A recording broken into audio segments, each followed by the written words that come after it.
Good day. Well, it's actually evening here in Burnaby, but we're out and about. I tried taping this earlier, but just didn't really do well, so we're going to try it now. We're going to talk today about a test, hemoglobin A1c, and is it really helpful or is it a hindrance? Stay tuned.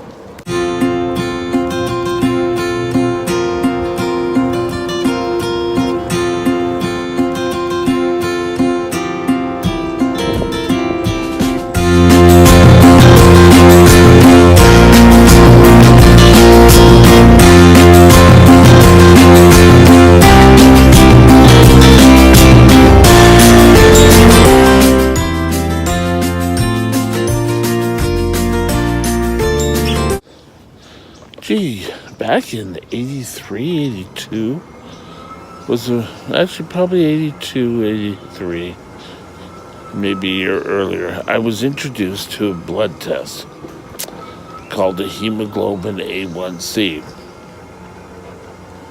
And this is how it was presented to me. It was presented to me by saying, well, it'll be a report card. It'll be able to tell us if you're cheating or not. And I thought, what a weird way to try to get people to do this. No one's going to say, oh, okay, let's just get scared into doing something. And back then, I was a little headstrong, and I was going through my last year of high school, and I had found I could have more lunch if I took an extra shot of insulin. And amazing, throughout my years at Shawnigan, I only ended up in a severe blood sugar emergency once. And this was where an ambulance was called and I was taken to the hospital. So I would say I had pretty good blood sugar. Probably wasn't done the best, but it was pretty good. So I wasn't too keen on this. I did the test, and it wasn't until years later, and I'm talking in the 90s now, where my doctor at the time said, well, have you ever gone and got a hemoglobin A1c test? And I said, no. I lied. Well, I'm not sure if I lied, but I understood what it was. So that's when we started tracking. And they said, it have to be done every 3 months. And I don't know if I thought about it. I went. If I didn't, no big loss. So I was never, in the back of my mind, I don't think I was ever hip on getting the test because, it meant, someone's going to spy, see, they're going to know. And at the time, sorry, bugs here, I really wasn't getting super results. I had already started my up and my down curve. And things didn't really work well. So, thinking before, they're going to just find out about everything anyway, so. And I got some really kind of negative blood sugar numbers back. Hemoglobin A1c numbers. And I ended up in the hospital. And I got a doctor who wanted to see the hemoglobin A1c every 3 months. And it wasn't until I really got my last endocrinologist really kind of taught me how to take a look at the numbers and how to work with them. Now, okay, I still got frustrated with myself because I wasn't getting the perfect number. And when I went to Diabetes Health Center now, I still would want to call it Diabetes Daycare, my numbers were coming in too low. I was doing too well. And, they wanted it higher, and I still didn't feel comfortable with that, and it took a little while. But now I've sort of really started learning from the hemoglobin A1c and what the numbers actually mean. Now, the numbers are different than your numbers from your just regular blood sugar, your glucometer. If you get a 7 on your hemoglobin, that's 7% of the cell is sugar.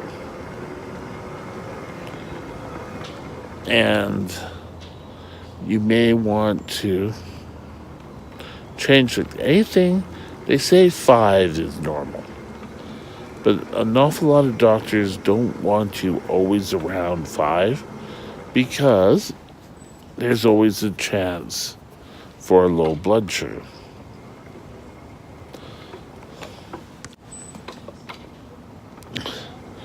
So you can go online and you can find a chart and just make sure you take a look for metric blood sugars versus hemoglobin A1c results. Or you're going to have to do more math. Because if you get the American numbers, it can throw you completely out of whack. Hemoglobin A1c is a tool, and a lot of times people they get the test, and a lot of them say, oh yeah, I got my hemoglobin A1c done. But a friend of mine had a mother, and she ended up in the hospital. And they came back with a number, I think 8 or something, that their hemoglobin A1c was at 8. And she was all, oh yes, we get the test regularly. Well, it wasn't until later that I actually told her what the hemoglobin A1c results mean. And I said, well, she's been wandering around with a blood sugar of 14 or above. And, oh, no one told us this. Well, part of this is, yes, you're great for getting the information, but you have to utilize. Oh, my glasses are clearing up. This is good. So, if you go and your doctor says, oh, your hemoglobin A1c comes back at 11, that, that you're a little bit out of whack. A lot out of whack. And you need to find a better balance of your life. Now,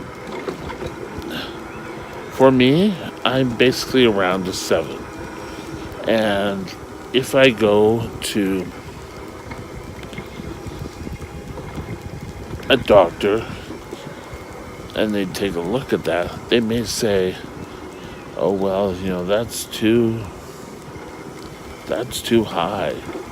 But for me, I keep going low and crashing. So They don't necessarily want me at the perfect blood sugar all I should be.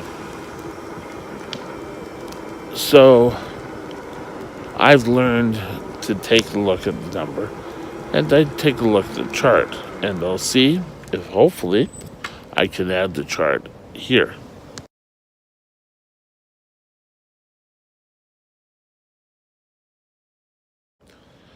Now, hopefully you were able to see the chart and take a look at it, and at the end of the video I'll put down the site where I got it from.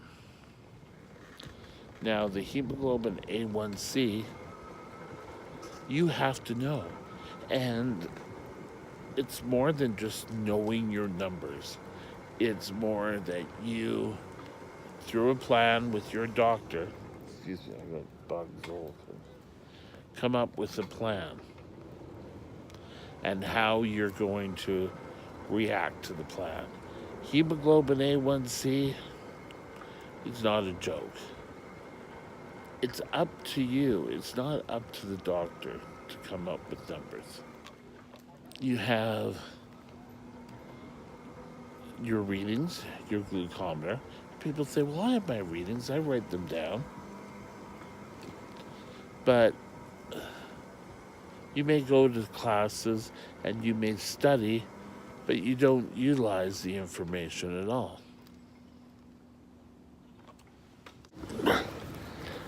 The blood tests you take every day is sort of like a little snapshot. And that just captures what's going on in your blood at that moment. And it's the best we can sort of do. Your hemoglobin A1c won't change day to day. But who knows? One day it will change. And you can say, okay, for these 3 months, I tried this. I ate sensibly, or I changed my insulin dose, and my hemoglobin A1c came down. Your hemoglobin A1c is more like a video movie. It doesn't sort of run that way. It's more like it tells a story of what actually has been going on in your body. Where, breakfast and lunch you may have super blood sugars, but at lunch, just before lunch, it peaks and then it drops. Could go other way, that you're spending your blood sugars way too low, and you're going to have a lower reading than normal. It does happen, but hemoglobin A1c is another tool. And I'm going to borrow a saying from Stephen Covey. He wrote the book, The 7 Habits to Highly Effective People, The 8th Habit, Principle-Centered Leadership. But his saying was, have you sharpened your saw? And what have you done every day to sharpen it? And it's pretty well your tools and what you utilize those tools for. So you have to make sure that you take care of yourself. And when you get the information, that you take action based on what you and your doctor have come out. You should ask your doctor, well, I get these higher numbers. What should I do? You should go in and say, well, I was thinking of doing this, this, and this. That's the way you learn, and that's the way you are going to gain control of your diabetes. You're not going to be allowing other people to control it for you. Your doctor, Your doctor may give you ideas, but if your doctor is spoon feeding you the information, you're not really going to be healing. And what happens one day if you can't get a hold of your doctor? Are you going to take too much insulin? Well, I know now that when I see the hemoglobin A1c, I can come up with a plan. I will pass it by with my doctor, but, that's sort of the best I can do. And I will come up with a plan, and I will instrument my plan. Now, your doctor may go and say, okay, well, if you have 3 days of it being high before lunch, sorry, bugs again, then you can lower your blood sugar by giving 3 units of insulin. Don't go crazy. That's going to cause you to crash all the time. Be sensible. Use your hemoglobin A1c as a guide. Anyway, have a sensible day, and I'll see you later. Bye now.